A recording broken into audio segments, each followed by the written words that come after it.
Iraq conflict, militants seize buffer city of Afar. Sunni militants have seized the northern Iraqi buffer city of Afar, officials and residents say.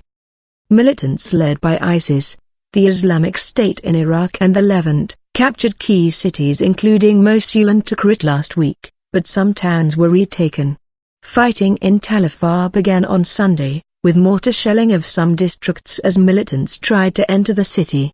The Iraqi military setback came as the U.S. said it was considering direct talks with Iran on Iraq.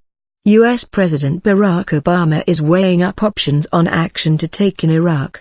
The USS George H.W. Bush aircraft carrier is already being deployed to the Gulf, accompanied by 2 more warships.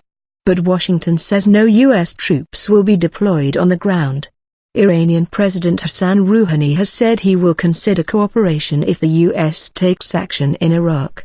Mixed city, Afar is a mainly Shia and ethnic Turkmen city, and seen as a buffer against militant-controlled territory in Iraq and Syria.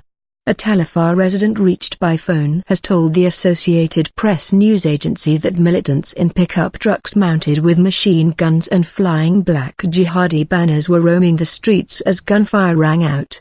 Residents are gripped by fear and most of them have already left the town to areas held by Kurdish security forces, said Haider al-Abadi, as he prepared to head out of town with his family.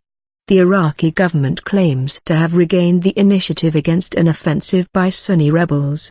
Earlier, Iraqi army spokesman Lieutenant General Qasim Atta said the military had scored successes against the militants in several areas, killing 279 of them. The figure could not be independently verified. Local TV stations say government helicopters carried out a raid during the night on a military base near Mosul, which was captured by the militants last week. Government forces were reported to be building up in the city of Samarra, north of Baghdad, ready for a counter-offensive on Tikrit. Horrifying. Meanwhile, the U.S. condemned as horrifying photos posted online by Sunni militants that appear to show fighters massacring Iraqi soldiers. In the scenes, the soldiers are shown being led away and lying in trenches before and after their execution.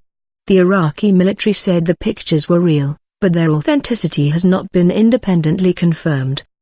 The BBC's Jim Muir, in northern Iraq, says if the photographs are genuine, it would be by far the biggest single atrocity since the time of the American-led invasion of Iraq in 2003. The United States has begun evacuating some diplomatic staff from Baghdad, moving them to Kurdish-controlled territory in the northeast and to Basra in the south. The U.S. has also announced it is increasing security at its embassy in Baghdad and relocating some staff to safer areas.